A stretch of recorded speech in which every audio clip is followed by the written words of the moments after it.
ആശാവർക്കർമാരുമായി കേന്ദ്ര സർക്കാർ നടത്തിയ രണ്ടാമത്തെ ചർച്ചയും പരാജയപ്പെട്ടതിനു പിന്നാലെ സർക്കാരിനെതിരെ രൂക്ഷ വിമർശനവുമായി KPCC അധ്യക്ഷൻ കെ സുധാകരൻ രംഗത്ത് വന്നിരിക്കുകയാണ്. കേരളം കണ്ട ഏറ്റവും മനുഷ്യത്വം മരവിച്ച് ക്രൂരനായ മുഖ്യമന്ത്രിയുടെ മുഖം തുറന്നുകാട്ടുന്നതാണ് ആശാവർക്കർമാരോടുള്ള നിരന്തരമായ ഈ അവഗണനയെന്ന് അദ്ദേഹം വിമർശിച്ചു. കോൺഗ്രസ് ഭരണം അധികാരത്തിലിരുന്ന സമയത്ത് പാവപ്പെട്ട വൃദ്ധരുടെ ക്ഷേമ പെൻഷൻ ഉൾപ്പെടെ തടഞ്ഞു വെച്ചപ്പോൾ ഒന്നും തോന്നാത്ത എന്ത് ക്രൂരതയാണ്! ഇത്രയും ആനുകൂല്യങ്ങൾ അനുവദിച്ചിട്ടും സംസ്ഥാന സർക്കാരിന്റെ ഖജനാവിന്റെ നിസ്സഹായത പറഞ്ഞിട്ടും ഈ പറയുന്നതിന് എന്ത് ന്യായമാണുള്ളത്? നിരാഹാര സമരത്തിലേക്ക് മാറുന്നതിന് മുൻപായി സർക്കാർ ഇടപെടൽ നടത്തിയെന്ന് വരുത്തി തീർക്കാനും സമരം പൊളിക്കാനുമുള്ള ഗൂഢശ്രമത്തിന്റെ ഭാഗമായിട്ടാണ് സമരക്കാരുമായിട്ട് ധൃതി പിടിച്ച് ചർച്ച ഇന്ന് സർക്കാർ നടത്തിയതെന്നും സുധാകരൻ കുറ്റപ്പെടുത്തി.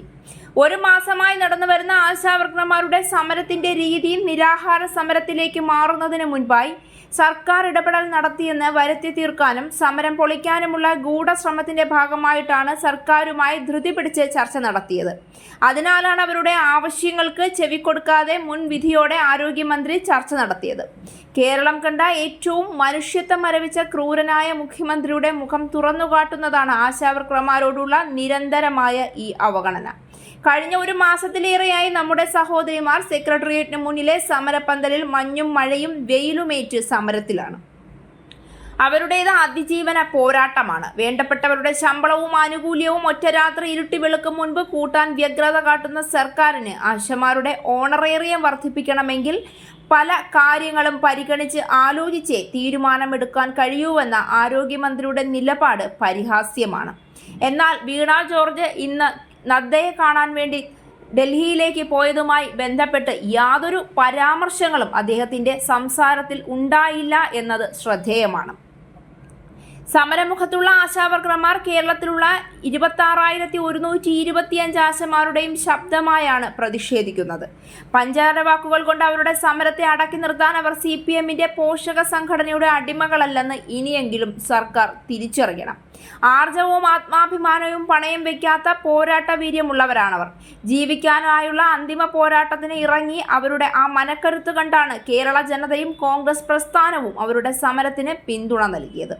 ആശാവർക്കർമാരുടെ കണ്ണീരിലും ദുരിതത്തിലുമാണ് പിണറായി വിജയൻ നവകേരളം സൃഷ്ടിക്കുന്നത് എന്ന് പറഞ്ഞ കെ സുധാകരൻ ആ നവകേരള സങ്കല്പത്തിൽ തൊഴിലാളികളോട് കടക്കുപുറത്ത് എന്ന സമീപനമാണ് അദ്ദേഹം സ്വീകരിക്കുന്നത് എന്നും കുറ്റപ്പെടുത്തി.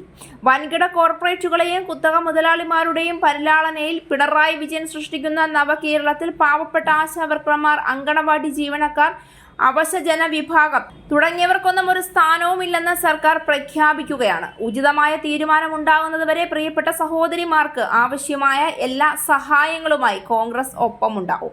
സുധാകരൻ ഇങ്ങനെയൊക്കെയാണ് പറഞ്ഞത്. കേന്ദ്രം ചെയ്യുന്ന അനീതിക്കെതിരെ ഒരു ശബ്ദം പോലും ഉയർത്താൻ അറിയാത്ത കോൺഗ്രസുകാരാണ് സംസ്ഥാന സർക്കാരിനെ ഇങ്ങനെ തിരഞ്ഞു പിടിച്ച് ആക്ഷേപിക്കുന്നതെന്ന് ഓർക്കണം. ഇതൊക്കെ പറയുമ്പോഴും കോൺഗ്രസ് അധികാരത്തിൽ വന്നാൽ കേന്ദ്രത്തിൽ നിന്നൊന്നും വാങ്ങാതെ ഇതൊക്കെ ജനങ്ങൾക്ക് കൊടുക്കാൻ എന്ത് വഴി കണ്ടെത്തും എന്നതിനുള്ള ഉത്തരം കൂടി പറയാനുള്ള ചങ്കൂറ്റമുണ്ടെങ്കിൽ ഈ പറയുന്നതൊക്കെ കേട്ടിരിക്കുന്നതിന് പൊതുജനത്തിന് കുഴപ്പമില്ല. അല്ലാത്ത പക്ഷം ആർക്കും എന്തും വിളിച്ചു പറയാമെന്നുള്ള രാഷ്ട്രീയത്തിൽ ഗവൺമെന്റിനെ കുറ്റപ്പെടുത്തുമ്പോൾ കേന്ദ്രത്തിന്റെ അനീതി വെറുതെയെങ്കിലും ചൂണ്ടിക്കാട്ടാനുള്ള നട്ടല്ലെങ്കിലും ഉണ്ടാകണം. സംസ്ഥാന സർക്കാരിനോട് കാണിക്കുന്ന ഇത്തരം കോപ്രായങ്ങളൊക്കെ കേന്ദ്രത്തിനോട് ഒരു തരിയെങ്കിലും കാണിക്കാനുള്ള ചങ്കൂറ്റം ഈ പറയുന്ന കോൺഗ്രസുകാർക്കുണ്ടോ? ആശമാരെ കുത്തിത്തിരിപ്പിച്ച് ഇത്തരം ഭരണകൂടത്തിനെതിരെയുള്ള സമരരീതികളിലേക്ക് നയിക്കുന്നത് കോൺഗ്രസിന്റെ കുടില ബുദ്ധി തന്നെയാണെന്ന് ഇതിൽ നിന്നൊക്കെ വ്യക്തമാണ്.